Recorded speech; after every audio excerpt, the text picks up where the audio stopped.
Estão me ouvindo? E colocar lá ele.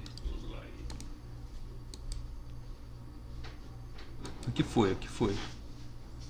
Bom, voltando, galera, desculpa aí a demora, mas é o que eu falo. O Vasco tem pontas. O Vasco foi ao mercado, conseguiu trazer alguns jogadores. O Tietê e o Nuno são bons jogadores, mas o Pedrinho vem fazendo janelas patéticas, né? Tentando inventar a roda, né? Trazendo um angolano, dinamarquês, jogadores que não se adaptaram ao futebol brasileiro, né? E assim, a mentalidade é a seguinte: se você tem um time que você percebe que tem lacunas, você tem que dosar e saber qual as batalhas você vai tentar enfrentar. Não adianta tentar agarrar o mundo e tentar jogar bem todas as competições, não dá. Ficou claro já há muito tempo que o Vasco teria que jogar com o time B na Sul-Americana, assim como provavelmente alguns outros times vão fazer, deixar a Sul-Americana para lá, jogar a Copa do Brasil e Brasileiro para se manter bem no Campeonato Brasileiro. O Vasco não fez isso, o Vasco fez o contrário. Poupou os jogadores no Campeonato Brasileiro para poder jogar a Sul-Americana, né? E vocês estão vendo o resultado. O Vasco fez isso contra o Lanús. O Vasco fez isso contra o Lanús e não conseguiu. O Vasco fez agora com o Puerto Cabello, também não conseguiu. E vai colecionando esses momentos. Porque a partir do momento que o Vasco tenta usar o time titular, ele vai ter uma grande dificuldade, porque ele vai ter que propor jogo. Certo? Então, esse é o ponto. Quem tem o ônus, quem tem a verdadeira vantagem, teoricamente, deveria ser o Vasco, que tem um elenco melhor, mas não. O Vasco poupa jogadores no Brasileiro, perde jogos contra o Corinthians, contra o Cruzeiro, contra outros times, contra o Palmeiras, e joga Sul-Americano. E o resultado tá aí. Vocês querem ver uma coisa? Vou mostrar uma coisa para vocês do Campeonato Brasileiro, só para vocês terem uma noção. Brasileirão, classificação. Vou colocar aqui para vocês, só para vocês verem a situação que a gente está no Campeonato Brasileiro. Cadê aqui?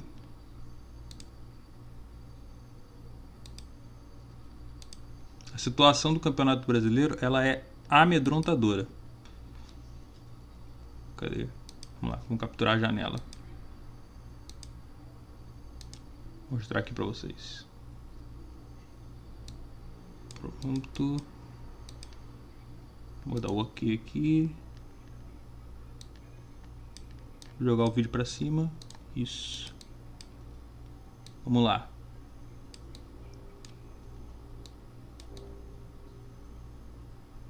Aqui. Brasileirão Série A. Tá o Palmeiras aqui em primeiro lugar, 16 pontos. Bragantino, Red Bull Bragantino, que a gente falava do elenco, né? Eu errei pra cacete. Falei que o elenco do Bragantino ia lutar pra não cair. Olha o que o Bragantino tá fazendo. Flamengo em terceiro lugar, Cruzeiro em quarto. Fluminense em quinto, com 13 pontos. Beleza, aí a gente vai descendo aqui. Botafogo, hein? O Botafogo tá jogando Libertadores, que foi campeão do Libertadores, campeão brasileiro. Olha a situação que o Botafogo tá, né? Por causa de falhas do elenco e por causa de um trabalho ruim de um técnico. Isso é o Botafogo, que pode perder agora, mas tem ainda coisa, né? E tem o lance, né? Se tudo der merda no Botafogo, tem investidor pelo menos, né? Tem investidor. É uma vergonha, mas o Botafogo tem seu jeito. Ele dá teu jeito. O Grêmio, gente. O Grêmio que tem um elenco tão ruim quanto o nosso. Na verdade, o elenco do Grêmio é pior do que o nosso. Tá aí, ó, com 8 pontos, ou seja, tá com 1 ponto à frente da gente. E aí vem o pelotão, o famoso pelotão ao contrário, né? É o petolão. Vasco, Juventude, Mirassol e Fortaleza com 7 pontos. O Vasco não é que tá a 1 ponto de ir pra zona de rebaixamento. Vocês não entenderam. O Vasco, ele já está com o ponto da zona de rebaixamento, né? O que separa o Vasco da zona é um detalhe, é um simples detalhe, entende? Então, assim, tem coisas que a gente fala sobre prioridade. A gente não está falando aqui porque, nossa, somos contra a SAF Vasco. Não tem nada a ver com isso. É um detalhe. Não tem nada a ver com isso. A gente está falando essa questão por uma... Não por uma perspectiva de que o Vasco é ruim, que o time é horroroso, é só por causa disso não. A gente está falando porque é uma perspectiva geral. E a perspectiva geral dos times no Brasil, até mesmo os bons times, é que o campeonato vai ser complicado. Por quê? Porque o calendário é complicado. Porque existe uma série de fatores que fazem com que o campeonato não seja simples, não seja fácil. E o Vasco tá a 7... Ó, o Vasco tem saldo -3, né? O Juventude tem saldo -6, né? Então, assim, uma vitória simples, o Juventude fica na nossa frente. Tem vários adversários aí que podem passar a gente. Ó, vou dar um exemplo aqui, ó. Fortaleza vai enfrentar quem? Ó, Fortaleza vai pegar o Juventude, confronto direto. Correto pra gente aqui é o empate, certo? Correto é o empate. Mirassol vai enfrentar quem? O Mirassol vai enfrentar o Corinthians. O Mirassol é o Corinthians. O Mirassol que tá fazendo jogo duro com todo mundo, tá? O Mirassol, ele não deixa nenhum ponto que times ganham do Mirassol ganham de maneira fácil. Diferente do nosso. Mirassol não perde ponto. Perde ponto suado, né? E aqui, ó, confronto direto. Confronto direto na zona de rebaixamento. Vasco e Vitória. Vasco e Vitória. Pode dar muita merda, inclusive, né? Porque se o Vasco não vence esse jogo, o Vasco simplesmente empata esse jogo, lembrando que o jogo não vai ser aqui, o jogo vai ser lá. E sei lá, o Fortaleza ganha, a gente já tá ferrado. O Mirassol ganha e tal, a gente já fica numa situação bem complicada. Então, assim, não é nem pontuar, é vencer. E aí eu volto a dizer, vocês têm confiança que o Vasco vai vencer o Vitória lá? É qual aqueles? A Arena da Baixada? O quê? O Estádio Vitória, esqueci o nome. Da Vitória Barradão. É o Barradão. Vocês têm certeza, vocês têm uma convicção, certeza não dá porque é futebol, mas vocês têm a convicção que o Vasco vai vencer o Vitória no Barradão? Eu não tenho. Sinceramente, eu não tenho. Até porque o Vitória provavelmente tem um elenco melhor que o Puerto Cabello, né? Vamos ser bem sinceros aqui. Vamos tentar colocar os pingos nos is. E eu queria dar um destaque agora, e é um destaque, uma menção desonrosa, né? Existe menção honrosa e existe menção desonrosa para esse sujeito aqui. Ele, aqui ó, nosso querido Felipe Maestro. Estão vendo esse nosso queridão aqui? Felipe Maestro, que falou que o Capasso era uma merda, né? Porque foi isso, ele tirou ele pra merda. Que não dá entrevista direito, que é arrogante com o jornalista. Quando fazem uma pergunta pra ele, ele leva a mal. O cara perguntou por que o Capasso não era utilizado. É uma pergunta justa. Eu não gosto do Capasso, não acho que ele vai ser solução pro Vasco, longe disso. Mas o fato é, ele é um ativo do Vasco, né? E o Felipe jogou um ativo do Vasco pro inferno. Simplesmente fala que o cara é ruim, né? Que se ele fosse bom, ele não teria sido emprestado. Ou seja, já jogou lá pra baixo. Ah, mas o Capasso fica postando coisinha no Instagram, fazendo indiretinha, não sei o que lá. Então, a justificativa do Felipe deveria ser a seguinte: ó, não contamos com o Capasso porque entendemos que ele está desrespeitando o Vasco, que ele não leva a carreira dele a sério. Isso é uma coisa. Que aí pelo menos você está sendo sincero, você está falando a verdade. A justificativa que o Felipe deu é uma justificativa desonrosa, desrespeitosa e, acima de tudo, falsa, mentirosa. Não é porque o Capasso é mau jogador e tecnicamente ele não é bom jogador mesmo. Mas não é por causa disso. É uma rusga, um problema pessoal que o Felipe tem com o Capasso. Ah, Santos, por que você está falando isso? Porque sim. A forma como o Felipe falou pra ele não foi um ataque ao jogador, foi um ataque pessoal. Se eles tiveram problemas, se ele ficou bravo por causa do post do Capasso e por isso que ele falou assim, não importa. Agora, pela posição do Felipe, ele não poderia ter dado esse tipo de resposta. E tem gente que tenta diminuir a resposta do Felipe e esquece que a gente está tentando montar um time profissional. Como que você tem um time profissional cujo um profissional desrespeita um dos seus empregados, né? Um empregador desrespeita um dos seus empregados dessa forma, dessa magnitude. Como que você pode ter respeito? Como que você pode fazer uma análise correta sobre o Vasco, sobre a prospecção do Vasco em relação ao elenco, se o seu presidente diz que o Vasco pode ficar no G8? Né? Inclusive tem uma justificativa do Pedrinho que não faz o menor sentido, né? Até parece que o Pedrinho não entende futebol. O Pedrinho entende pra cacete de futebol. Mas ele falou, não, se a gente analisar aqui, as pessoas tiraram de contexto. É sempre assim, né? Nunca o problema é o que a pessoa falou, se ela foi lá e se expressou mal. Sempre o problema é a interpretação do outro, né? É sempre essa justificativa, né? Eu falo, você entende o que você quer e foda-se, né? Nunca você é culpado pela forma como você fala, como você se expressa. É sempre o outro que tem a culpa, né? Beleza. Ele falou, não, tiraram de contexto, que na verdade eu não falei que o Vasco... eu quis dizer que o Vasco, levando em consideração outros times do Brasil, o elenco do Vasco tem jogadores que, se olhar individualmente, tal, se tem um time melhor, é para olhar individualmente ou para olhar o time como um todo? Eu vou fazer uma análise baseada em jogadores que podem mudar. É só isso que eu vou analisar? Eu não vou analisar a questão dos jogadores no quesito físico, no quesito técnico, na possibilidade tática que eu posso ter em relação a esse jogador. Por exemplo, eu tenho um jogador que ele é um ponta que corta para dentro, então ele tem a possibilidade de ser um jogador para subir os laterais, né? Ele vem para dentro, passa o corredor. Tem também um ponta que é velocista, né? Que é aquele ponta de explosão, que vai para a linha de fundo, que vai procurar um cruzamento. Eu tenho um certo jogador que é assim, assado, sei lá. Não, a análise dele não foi essa. A análise dele foi, eu tenho jogadores aqui que por nome, porque essa é a verdade, por nome são melhores que outros jogadores do Fortaleza, sei lá. Isso não é uma análise séria. Não é uma análise séria e eu não esperava isso do Pedrinho. O Fortaleza no ano passado, esse é o ponto. O conjunto do Fortaleza funcionava muito bem. Por quê? Porque o elenco foi bem montado.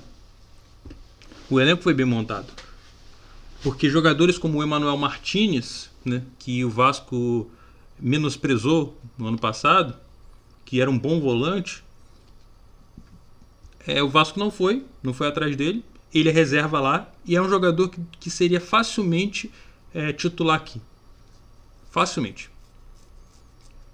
Além de ser um jogador que tem uma pegada física muito melhor que boa parte dos jogadores do Vasco, é um jogador que participa de gols, né?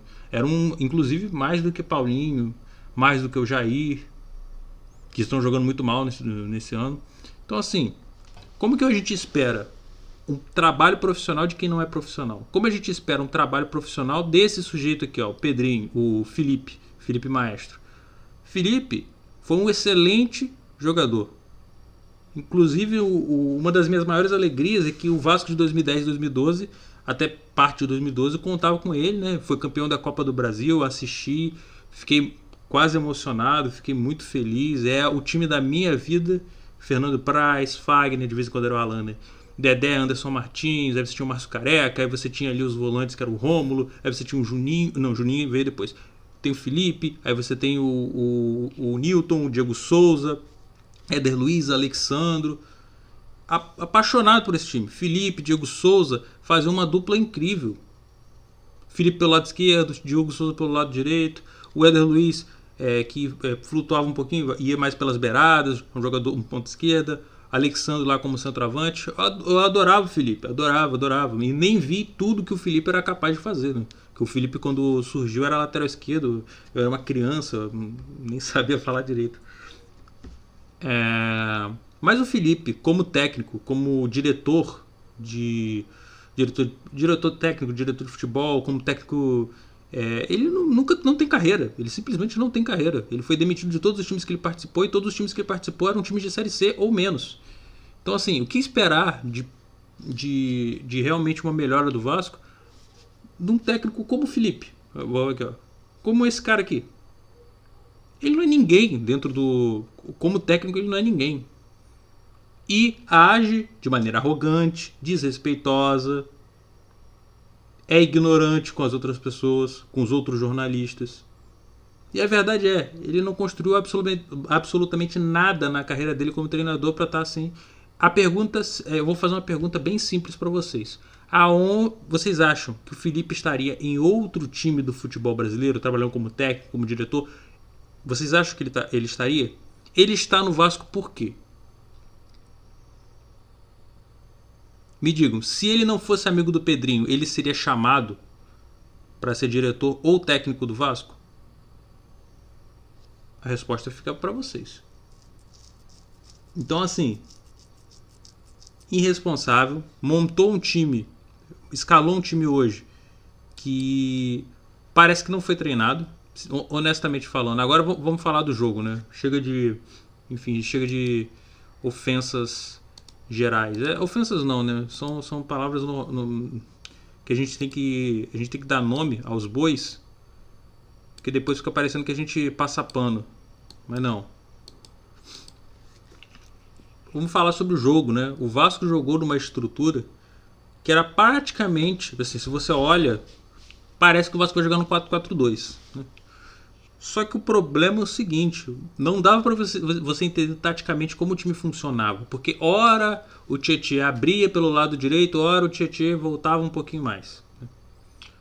Ora o Ryan ficava flutuando ali, aliás, Ryan, péssimo primeiro tempo que ele fez, hein? Meu Deus do céu. Aí você tinha um Coutinho, o Tietê, aí você tinha um Ryan ali na frente, o Verratti. Sem a bola, o time inexistia. Você não conseguia entender qual era o papel dos jogadores sem a bola. Você viu o Verratti indo para o lado direito. Quando o Vasco tinha dificuldade de fazer a saída de bola, o que foi a tônica do jogo, o Vasco sempre errando a saída de bola, o Vasco tentava esticar essa bola e dar velocidade ao jogo, sabendo que era um jogo cujos jogadores que estavam eram ou lentos ou jogadores que eram mais de passe curto, né? Jogadores de aproximação, que é o caso do Tietê, que é o caso do Coutinho. O Tietê até tem boas inversões, é um jogador que tem que vira até um motorzinho de vez em quando, mas é um time que precisa jogar com um pouquinho mais de aproximação, entende? Se o Vasco quisesse jogar com um pouco mais de velocidade e explosão, ele teria que ter colocado o Ryan e o Lloyd. Que aí você teria dois jogadores, né? O Lloyd pela ponta direita, o Ryan pelo lado esquerdo, jogadores se esticando e o Verratti centralizado para receber. Tinha vezes que você via o Verratti tendo que marcar, tendo que fazer tendo que marcar a saída de bola do Porto Cabello vindo para o lado direito. O Verratti recebia essa bola no lado direito, não, no lado esquerdo. Então, assim, não dava para entender o papel tático daquele time, não dava para entender qual era a proposta de jogo que o Vasco estava tentando. E assim, é uma dificuldade, é assustadora. E outra coisa, por que o Nuno estava no banco? Mesmo, não, mas o Coutinho... Gente, o Coutinho não está jogando bem. O Coutinho, não há credencial que coloque o Coutinho na frente do Nuno. Se você quer jogar com um cara mais pro meio, bota o Nuno então. O Coutinho deixa para um segundo tempo. Ele não está jogando bem. E não adianta a gente ficar queimando esse jogador. Não está jogando bem, vai pro banco. É bem simples. É bem simples. Ninguém tem vaga cativa nesse time. Ninguém tá comendo a bola, jogando demais, jogando pra caralho e pode fazer e pode ter vaga cativa nesse time. Ninguém. Nem mesmo o Verratti. Nem o Verratti, que é um dos poucos que se salva nesse time. E o Jardim também, né? Então, assim, era um time que você não entendia como ele funcionava sem a bola, e com a bola ele era um time muito difícil de compreender a ideia de jogo, né? Era um time para jogar em velocidade. Aí você tinha vários erros individuais, né, ao longo do jogo, né? Até no último terço do campo. Ryan errando passe de 3 metros. 3 metros não, 2 metros, né? Errando passe de 1 metro. Ryan tentando a bola, esticaram a bola. Tinha um jogador do lado dele, né? A bola ia para ele. Ele achou que a bola era para ele, né? Para ele, Ryan. Ele foi lá e deu um carrinho na bola. Então, assim, não faz o menor sentido. Você vai ver a saída de bola, teoricamente era pro Hugo Moura ou o Matheus Carvalho de vez em quando fazer um terceiro zagueiro e abrir o zagueiro e fazer os dois zagueiros abrirem ali para ter uma linha de passe, para você ter jogadores, opções de passe, né? Só que você fazia isso e os jogadores que estavam à frente, por exemplo, o Hugo Moura estava aqui, né? Foi pegar essa bola, o Matheus Carvalho foi pegar essa bola, aí abriu os zagueiros aqui, o Luiz Gustavo e o João Vitor. E aí tinha um espação no meio campo, porque você tinha basicamente os outros volantes, né? O Tietê, o Hugo Moura, os outros jogadores ficavam lá à frente. Ou seja, O que adiantava você ter opções de passe para o lado e você não ter opções de passe para frente? Você precisa construir esse jogo, né? Fazendo uma parede, alguém tem que se aproximar. A transição tem que acontecer com aproximação. Se você espeta jogadores pelos lados, se você faz isso, não adianta. Não adianta você criar uma linha de passe cuja linha de passe o jogador está do outro lado. Que não tem um jogador à frente para você poder progredir em campo. Porque era isso que aconteceu com o Vasco, né? O Vasco ia lá, conseguia fazer uma saída de bola. Aí quando conseguia fazer a saída de bola, tentava, você via o espaço, né? Porque quando você consegue fazer a transição, você vê um pequeno espaço, aí você fala, poxa, aqui dá para tocar bem a bola. O que o jogador fazia? O Hugo Moura ou qualquer outro jogador, esticava essa bola para os atacantes. Não era um jogo de velocidade, era um jogo de aproximação. Então assim, a escalação não fazia sentido com a ideia do que os jogadores estavam fazendo em campo. E aí pode ser um problema de orientação, pode ser um problema, uma dificuldade do time, porque, volto a dizer, até agora a gente não tem uma escalação padronizada no Vasco. Então assim, podem ser várias coisas. Mas boa parte dessas coisas passa pelo Felipe. Não adianta. A gente pode aqui conversar, tentar colocar culpa em outras pessoas, tentar relativizar a culpa do Felipe e tal, entender que todo mundo tem culpa, os jogadores têm culpa. É claro que tem culpa, mas você precisa, esse é o ponto, né? Você precisa ter uma ideia de jogo, né? Se você não tem essa ideia, não adianta. Você vê um erro na transição, né? O Vasco com uma dificuldade, um jogador cabeceia para um lado, cabeceia para o outro. Aí a bola vem no Matheus Carvalho com um passe de 2 metros, assim, ele erra o passe, dá na fogueira pro Hugo Moura tem que fazer o carrinho, chega errado, faz o carrinho, pênalti. E aí mais uma vez alguém vai xingar o Hugo Moura como se a culpa fosse dele. Volto a dizer, a culpa não é dele. Jogaram um passe na fogueira para ele teve que fazer dar o carrinho. Chegou atrasado, é isso aí. E aí 1-0 pro Porto Cabede, o Vasco vai lá, consegue até fazer um gol em bola aérea, né? Como sempre. E aí, vou ser bem sincero, eu não vi segundo tempo. Fui no supermercado fazer outra coisa, porque ainda bem que eu não fui ver, né? 4-1. Tem análise, não tem análise. Eu acho até que o máximo o que eu tô fazendo aqui já é muito, né? Vou deixar a análise para pessoas que tenham mais capacidade que eu, que tenham um pouquinho mais, pessoas com bagagem para poder fazer isso. Daqui a pouco eu vou ver o canal do Dieguinho do Futebolaço para ver o que ele tem para falar. Vou ver o Garone, que tem ótimas análises. Mas acho que até eles não vão estar com paciência. Esses dias eu fui ver um vídeo deles falando assim, cara, vamos falar análise tática, olha esse time. Entende? O Vasco ele tem vários momentos em que dá para você ter uma ideia do que o Vasco pode jogar e ao mesmo tempo você tem vaga cativa em outros jogadores, né? Então assim, você percebe que o Vasco contra o Palmeiras, você tinha jogadores de velocidade e seria interessante que você pudesse explorar isso. Eu não sei se o Lloyd estava relacionado, né? Mas a ideia era, o Vasco tinha alguns jogadores de velocidade ali, dava para poder melhorar um pouquinho, azeitar esse time. E no segundo tempo colocar um Coutinho. Segundo tempo fazer uma mudançazinha para colocar o Garré ali e começar a testar, né? Bom, vamos ver aqui. A gente não tinha possibilidade de ter o Coutinho no segundo tempo no jogo passado, certo? Agora a gente tinha possibilidade. A gente podia jogar com um time que jogou contra o Palmeiras e tentar pensar no segundo tempo para colocar um Coutinho, porque aí a gente ganharia um acréscimo técnico, né? Perderíamos um pouquinho da velocidade, mas teríamos jogadores para poder ter uma qualidade um pouquinho mais de aproximação. Você teria um Coutinho, um Garré, mas não, jogou tudo no lixo. Você poderia, claro, colocar Hugo Moura, Matheus Carvalho e Tietê, que eu não acho um erro isso, mas, poxa, você tem o Ryan, você tem o Nuno. Por que você vai colocar o Coutinho e vai botar o Ryan e o Verratti para jogarem praticamente numa mesma linha? Não faz sentido, simplesmente não faz sentido. Então assim, é isso, não tem muita análise não, é um jogo patético, terrível, que mostra, eu acho que ele é um jogo que exemplifica muito bem o que é esse time esse elenco montado pelo Pedrinho. Patético, ignorante e improfissional, né? Não é profissional. É um trabalho terrível. E Felipe, mais uma vez, quero ver a sua entrevista, Felipe. Quero ver. Agora a culpa é de quem? Quero saber de você. Qual a sua análise sobre esse movimento do Vasco, esse grande jogo do Vasco?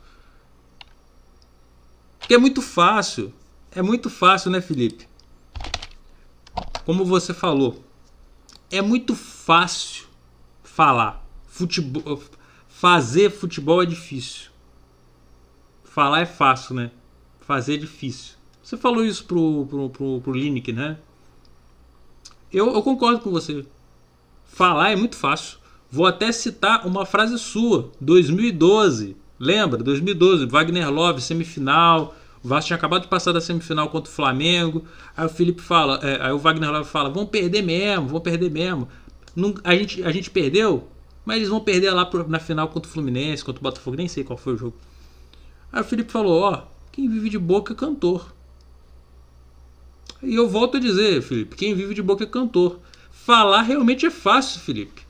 Difícil é fazer futebol. Tanto é fácil que você fala bastante. E o futebol, que é pelo que você foi contratado, é muito difícil. É a fala de um incompetente assumindo a sua incompetência.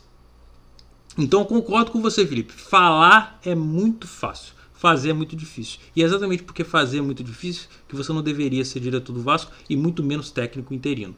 Você deveria estar lá no Bangu, no Macaé, criando tentando ter um pouquinho mais de experiência para você finalmente conseguir dar um salto na sua carreira. O Vasco não é laboratório, entendeu? O Vasco não é laboratório. A gente tem demandas para agora. A gente não tem tempo para ficar ensinando um senhor arrogante que age como um menininho, como uma criança, um jogador de futebol, porque era bonitinho, né? Era bonitinho fazer provocação enquanto você é jogador, né? Todo mundo acha legal, maneiro, mas agora não é. Você não é mais um jogador, você não é mais um garotinho, você não é um lateral esquerdo que surgiu da base, você tem quase 50 anos e deveria se portar para o seu papel enquanto técnico interino do Vasco. Enquanto você não souber o que é isso, volta para o Macaé, volta para o Volta Redonda e para de usar o Vasco de laboratório e encher o saco das outras pessoas, ok? Grande abraço para você e Pedrinho, se você não tem capacidade para fazer o que está fazendo, faz o meia-culpa. Então fala para você, faz o meia-culpa. Chega e fala, fiz a análise errada, gente. O time não é G8 do brasileiro. Faz o meia-culpa e entenda que o Vasco tem agora, porque tem gente que vai tentar ainda que o Vasco vá para a final, que o Vasco passe para a fase de grupos. Entenda que a prioridade mudou, a prioridade é ficar no Brasileirão Série A. Pra gente não ter que ficar sofrendo até o final, na última rodada, mais uma vez, por uma incompetência. E dessa vez a culpa vai ser sua. Então, nada de ficar pensando em Sul-Americana. Vamos fazer o que o Paulo Brax falava, né? Mudança de rota. Faça a mudança de rota. Entenda as dificuldades do time e a limitação. Se você não conseguir entender a limitação, dá o cargo para outra pessoa. Porque, infelizmente,